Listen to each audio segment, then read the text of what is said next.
Hey guys, thanks for watching my channel today.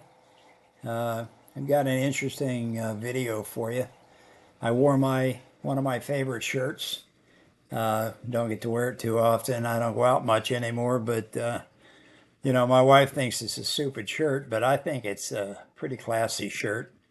I actually have been thinking about maybe retiring it, putting it in my trophy room, my antique lure room. But at least for the moment, I'm going to wear it for this video because it's kind of appropriate, I guess. Because what I want to talk about today is I want to go back.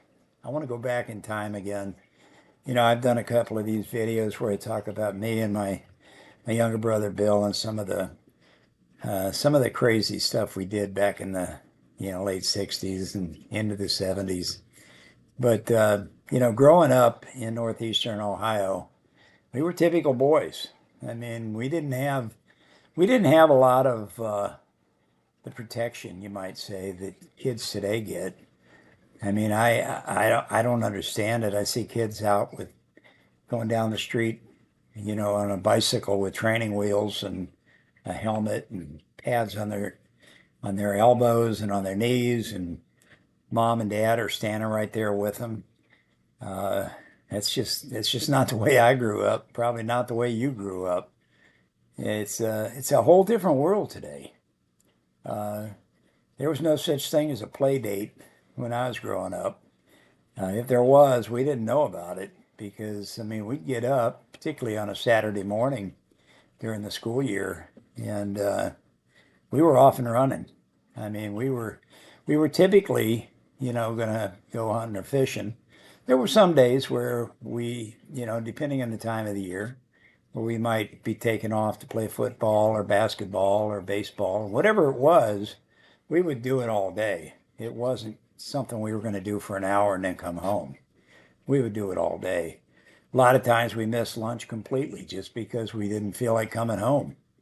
Other times, particularly those when we went fishing and hunting, we just take a can of soup with us. We'd, crack the top open, build a little fire, cook it on the fire, and literally just cut the top off with our pocket knives and and drink it right from the can.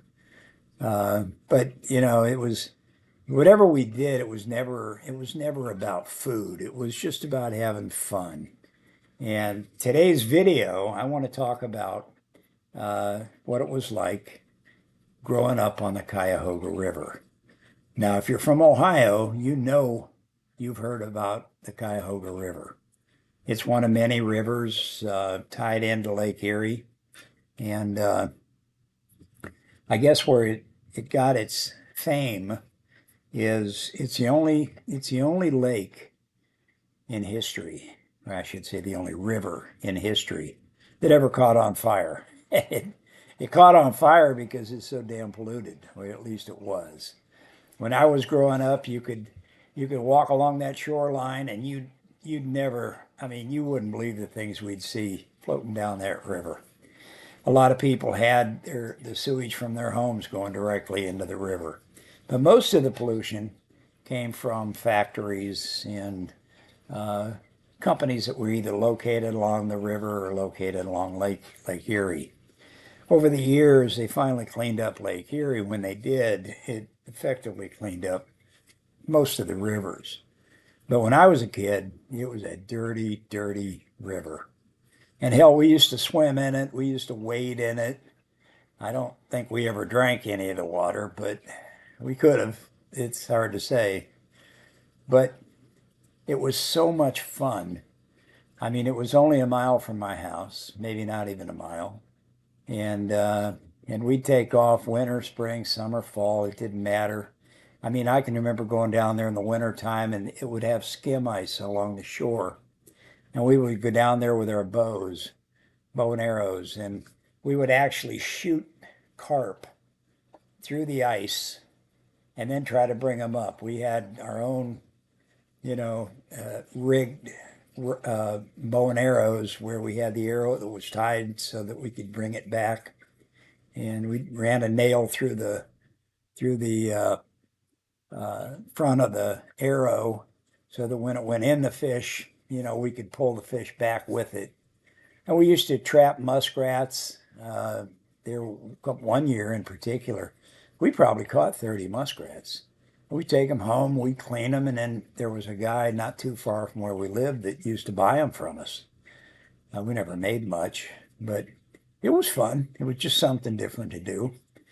Most of the time, we'd take our BB guns and we'd go down and we'd just hunt in the fields. And you're not going to really get anything with a BB gun, but we thought we could. And I remember one time we were going out, we were going to meet a couple of our buddies, and we had our BB guns. And we hadn't had our BB guns very long. And we saw this owl in a tree on a branch. I mean, it looked fake. It didn't move. Beautiful. It was huge. And it just sat there, perched on this limb. And we both saw it at pretty much the same time. And we both immediately drew up our BB guns and we fired. And we must have been pretty good shots because you could see the BBs hit. One hit here, one hit there on that bird's chest. And it just fell over like a rock. And we were scared to death because Bill said it was a protected species and that we could go to prison, for shooting this thing. So it had us both pretty worried. And we ended up, even as cold as it was, we ended up scratching away enough dirt that we could bury it. And we never tried that again. We seen more owls, but we never shot any more owls. But anyway, we would spend so much time on the Cuyahoga River. And the purpose of this really is to tell you one specific story about the river. And that is back probably in the mid-1960s, we had a really nice waterfall. And it wasn't quite like Niagara Falls, but it was a pretty impressive waterfall. And the water dropped maybe 8-10 feet. And so then there was a lower pool. And we would actually go and we would go to the bottom of the waterfall. And there was a section of the concrete that unless there was a lot of water flowing over, it was always dry, but it was right there on the edge. And it was probably the best fishing spot in the whole river. And we could sit there on the bottom of the Cuyahoga River, side by side. Sometimes we'd get 3 or 4 guys, and we'd all be sitting there.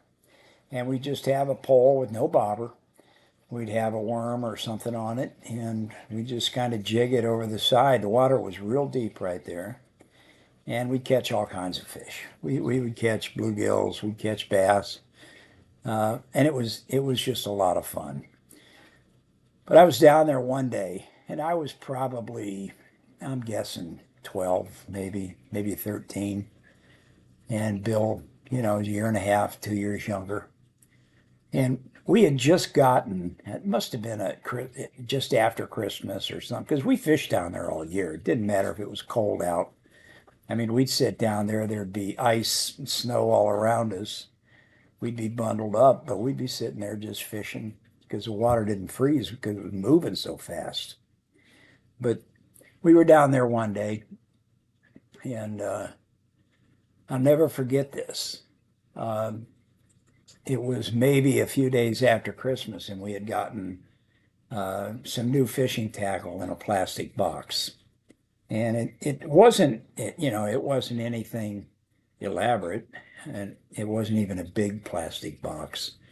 But I remember we were pretty proud of it because at the time we had kept all our fishing tackle in a cigar box. And to have our own tackle box was pretty special. And we kept our tackle together, so it looked like we had more.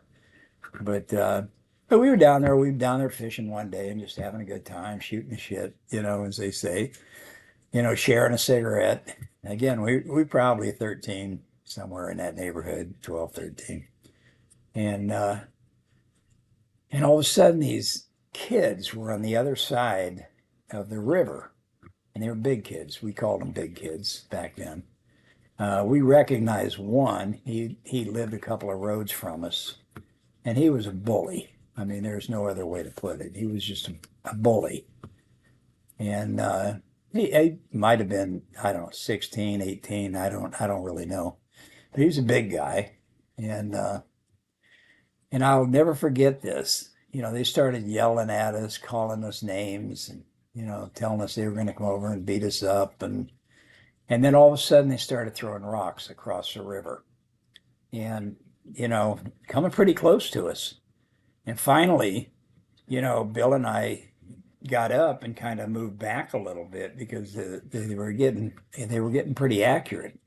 And all of a sudden, one of those rocks hit this new tackle box, and it just exploded. I mean, it's like a bomb went off.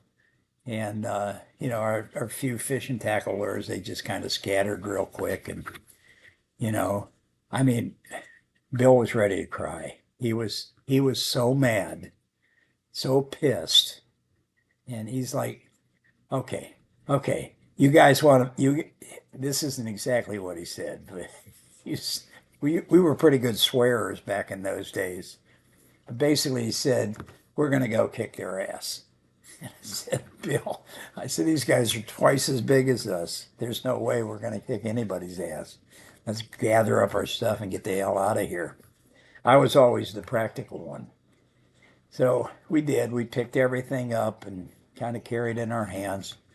And we went home. And as we walked up the backyard, my dad was out there. And he had a big kennel with his hunting dogs. He had maybe 6 or 8 dogs. He had some beagles, German short-haired pointer, Wehrmeyer, all hunting dogs. And I remember when we got up close, he said, "Where's your tackle box?" And that's all it took. Bill started crying.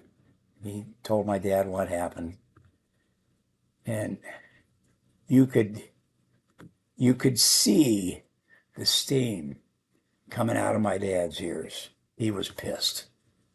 And, he was a very big guy. When you're 10, 12, 14 years old, your dad always looks huge. Well, my dad was huge. I mean, he was about 260 pounds, probably 6'1", 6'2". Uh, very, very stout. I mean, very, very strong looking. And he was known to to done some pretty crazy things growing up. Not the least of which was some boxing, and he was pretty good at it. But he was pissed. Wanted to know what happened, and Bill finally kind of calmed down a little bit, and we kind of told him what was going on. He said, "You know any of those boys?" He said, "There was only one that we recognized, and his name was Tommy. And we know," he said, "you know where he lives?" "Yeah, he lives 2 streets down." Dad said, "Go get in the car." So we went and we got in the car, and we drove, maybe half a mile away. We drove over there. We pulled in the driveway. And this guy's standing there, and he's probably Tommy's father. He's an older guy, about my dad's age. And, I'm guessing my dad was maybe in his 40s. I don't, but, uh, but my dad got out of the truck and he said, "You have a son named Tommy?" He said, "Yeah, what'd he do?" My dad said, "I want to see him." So he's not here. My dad walked up to this guy, and you could see this guy didn't want any trouble, and he knew trouble was coming. And he said, he's down at the river. He said, "I haven't seen him all morning."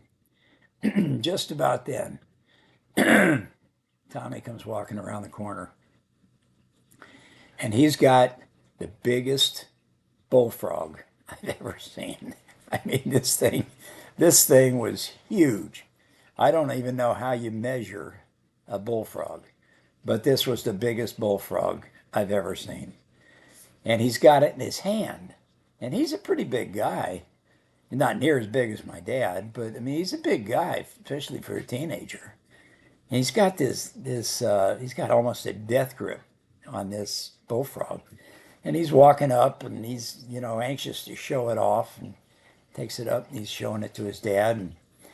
And my dad said, your name Tommy? And he said, yeah. So what? A real smart ass. My dad grabbed his shirt right here with one hand. He grabbed his hand with his other hand. And he started squeezing and squeezing. And I'm telling you, that bullfrog's guts came shooting out like a volcano. The look on that kid's face was worth $1,000,000. My dad didn't have to say anything more. He said, you're going to buy them a new tackle box. I said, you ever do this again? He said, what you just saw happen to that frog, that'll be you. He told us, get back in the car, and we left. A couple days later, Tommy came over and gave us this great big, it was bigger than the one he broke, great big tackle box.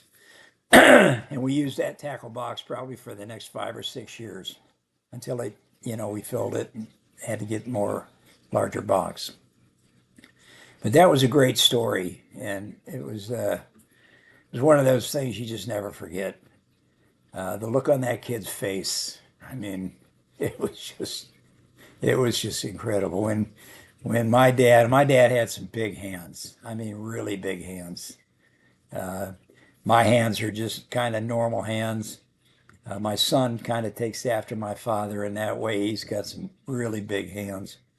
But if you'd have seen my father's hands, I mean, he grabbed that boy's hands, and that kid was holding that frog. He grabbed that hand and just crushed it. So anyway, that's my story for the day. I hope you enjoyed it. We certainly enjoyed growing up in northeastern Ohio, growing up on the Cuyahoga River. And if you were lucky enough to grow up on a river, maybe even the Cuyahoga, leave some comments down below. I'd love to hear about it. I try to respond to all the comments, and some other people that are reading the comments, they might enjoy hearing your experiences.